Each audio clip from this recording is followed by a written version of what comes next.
देंगे। बार बार कह रहे हैं कि हमको बताइए तो सही कि क्या मिला है। ये तो वो चीजें गिना रहे हैं जो हमको मिलनी है, हमारी चीजें। एक होता है जब आपदा आती है, उसमें एक जैसे गुजरात के भुज में आपदा आई, केदारनाथ में आपदा आई और क्षेत्रों में आपदा आई, तो स्पेशल पैकेज मिलता है। एक होता है रिलीफ मैनुअल, उस रिलीफ मैनुअल के हिसाब से भी नहीं अभी हमारे को मिला। स्पेशल पैकेज तो दूर की बात, जो रिलीफ मैनुअल हमने भरा है उसके हिसाब से भी अभी हमको पैसा नहीं मिला। बाकी विधानसभा में ये लोग हमें मांग कर रहे थे, हमने विधानसभा रख ली और विधानसभा में एक एक चीज का उत्तर देंगे। जो हम इंतजार कर रहे हैं, हमने काफी दिनों से जो भारत सरकार के नियम है, पहली टीम भी आकर चलेगी है, दूसरी टीम भी आकर चलेगी है, और इसके अलावा हमें स्पेशल राहत पैकेज की जरूरत है, उसका इंतजार हम कर रहे हैं। हम इस दृष्टि से भी प्रियंका गांधी जी ने बात करने को कहा है। हमारा ये प्रयास है कि हम इस समय किसी आरोप प्रत्यारोप पर न जाकर आपदा पीड़ित परिवारों के लिए जो कुछ हमारे पास संसाधन है, हालांकि हम आर्थिक तंगी के दौर से गुजर रहे हैं, इन संसाधनों से कट लगाकर पहुंचने की कोशिश। सर, G20 में आप गए थे, G20 की डिनर पर गए थे, आप प्रधानमंत्री से क्या बातचीत की?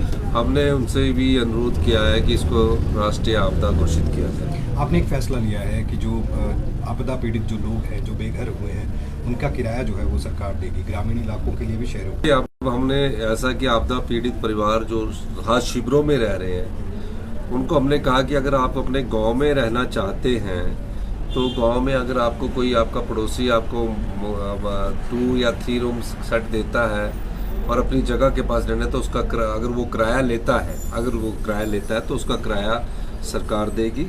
और शहर में जैसे कि कोई आपदा परिवारित शेल्टर होम्स में रह रहा है, उसका किराया भी सरकार देगी। ये हमने फैसला किया है। इसके अलावा हम और भी अभी फैसले करने जाएंगे इन आपदा प्रभावित परिवारों के लिए, क्योंकि जो मकान का रिलीफ है वो 1,30,000 है। 1,30,000 में मकान बहुत कम बनता है। एक तो बात ये, इस पर हमारा कानून में बदलाव करने का विचार बन रहा है, और भी कानून में बदलाव करने का एक विचार ये भी बन रहा है कि जो हमारे यहाँ कानून है कि जो जिसके पास जगह नहीं होगी उसको हम 3 विश्वा जगह देते हैं, जिसके पास जगह नहीं होगी उसको 3 विश्वा जगह देते हैं हम।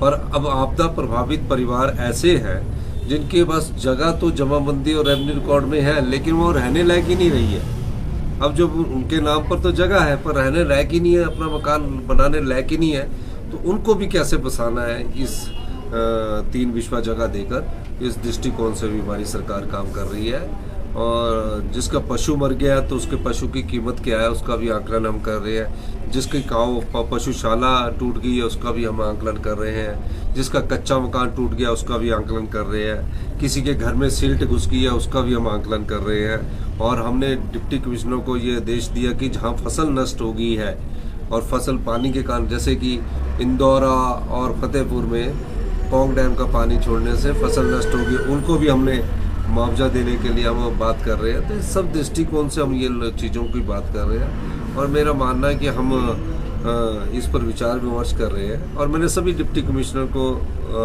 निर्देश दिए हैं कि हमारा पंचायत से लेकर एक पंचायत के अंदर जो वार्ड है, वार्ड के अंदर कितने घर है उसको आपदा क्षेत्र घोषित करो। हमने पूरे हिमाचल प्रदेश में आपदा क्षेत्र घोषित किया, लेकिन उसके बाद भी हम ये नहीं चाहते जो आपदा प्रभावित परिवार का हक है वही मिले, कोई दूसरा आदमी फायदा न उठाए। इस दृष्टि से